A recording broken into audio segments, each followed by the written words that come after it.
Here are some important questions that are typically missing from the client screening questionnaire or the initial interview. And these are drawn from my personal experience. And until I was able to compile them and consistently ask these questions, then you really cannot get a definitive enough view of what makes your client tick and how you can help them. So let's have a look at these questions.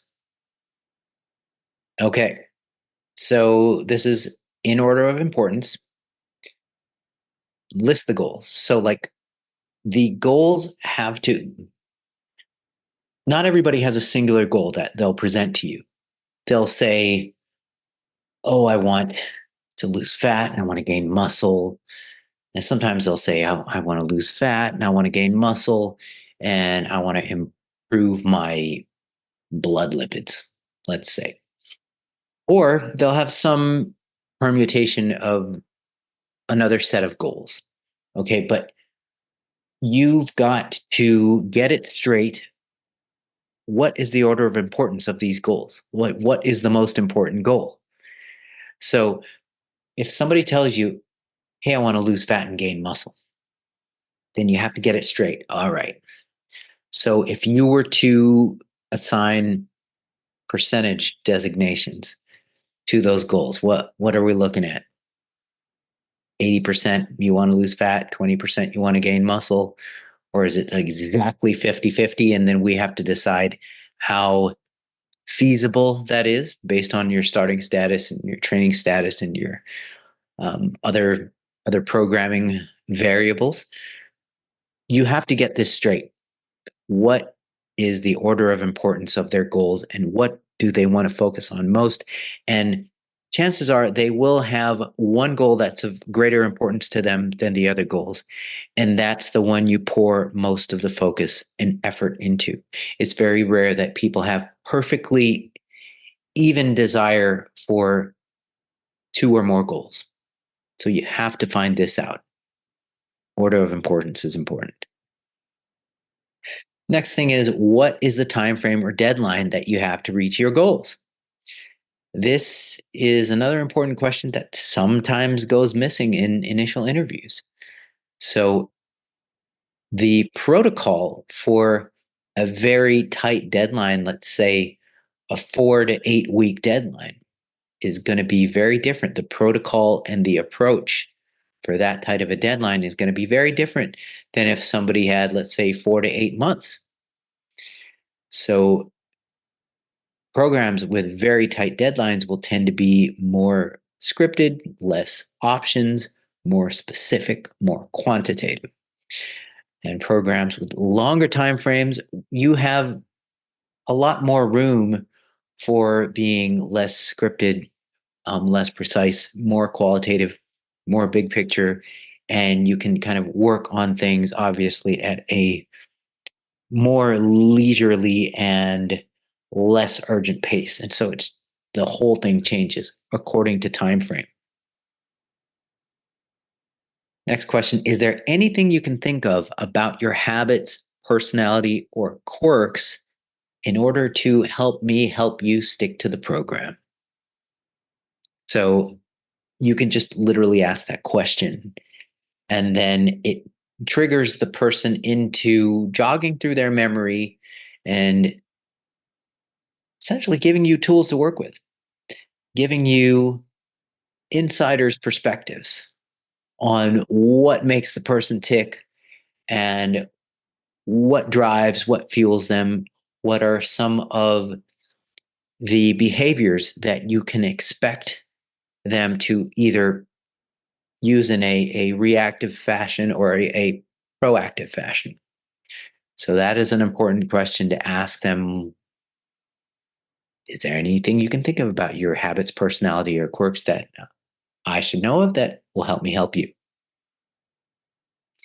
And then the next question you can ask is, would you say you're a more qualitative or quantitative person when it comes to following a program? In other words, do you like to track and crunch numbers, or are you more comfortable with less precise, and more habit-based changes?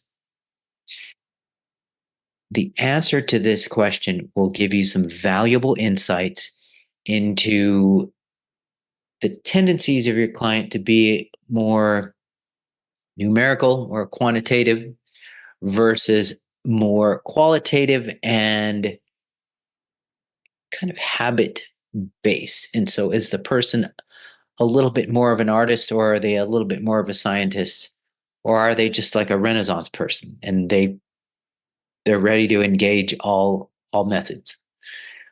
You have to find that out because some people really hate the idea of being precise and quantitative and granular with their tracking and their feedback. Some people just it just rubs them the wrong way. The whole idea of punching in numbers of tiny units like grams into an app. Some people would rather be prescribed to eat a certain way, eat more of this stuff and less of this stuff, and then sort of set the parameters that way that are a little bit more fluid and less constraining, at least to the person's perspective. Now, granted, sometimes the actual goal won't fit with what the person is telling you their proclivities are, and then you'll have to confront them on the nature of that conflict. So, for example, if a guy tells you he wants to go from 20% body fat down to 10% body fat in 10 weeks, but then he tells you, I hate the idea of tracking stuff and quantifying stuff. And, I really hate the idea of being precise with the amounts of food that I eat. Then you're going to have to level with him and say, well, what you're telling me there does not align with what you think can be accomplished.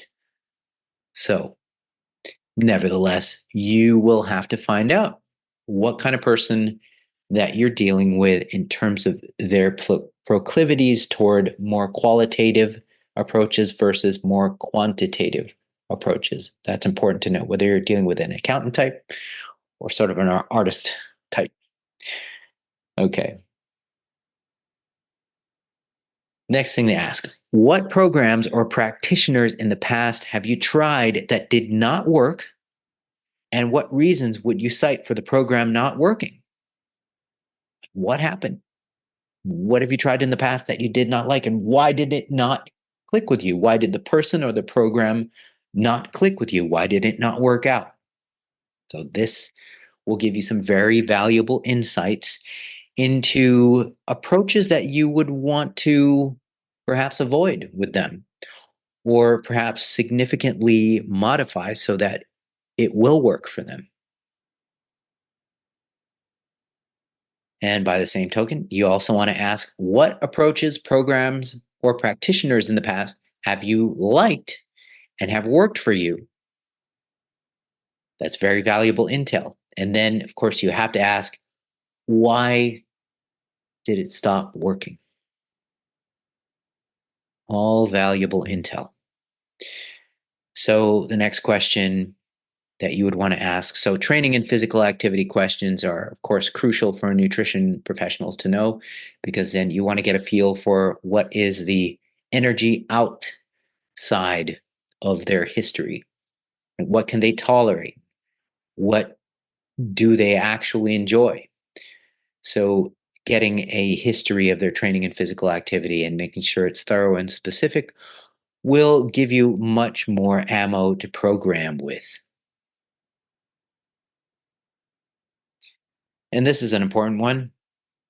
What are your top 10 foods and beverages that you love? And if you can list more than 10, go ahead. Try to give them, what are your top 20? Challenge them on that. Top 10 to 20 foods and beverages that you absolutely love. And just make it an open ended question. Have them write these things down. Don't guide them. Don't give them specifics. Don't give them rules. Just open ended question. Top 10 absolute favorite food and drink. Top 10 to 20 if you can actually think of 20. The answer to this question will give you some valuable insights into the types of food that they gravitate towards. Do they gravitate towards problematic foods? Do they gravitate towards hyper palatable, energy dense, energy dense, highly refined junk type of dessert and snack ish foods? Or do they just gravitate towards the archetypical, in quotes, clean foods? And you'll find that out through this question. All right. By the same token, you got to ask, what are your top 10 foods and beverages that you absolutely hate? You hate it, hate it, hate it. You just don't like it. And what people will end up doing is they'll end up writing down that list of foods that they hate, but they'll also tend to include foods that they cannot tolerate medically.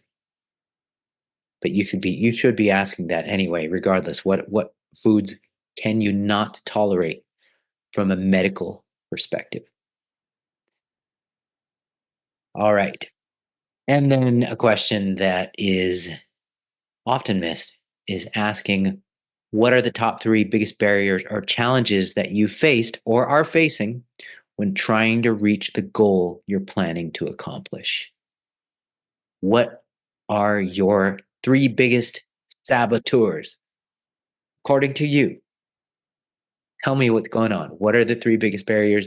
Very important to know. This will, once again, give you tools with which to better help the client. So these are the things that are important that are usually missed in initial screening processes.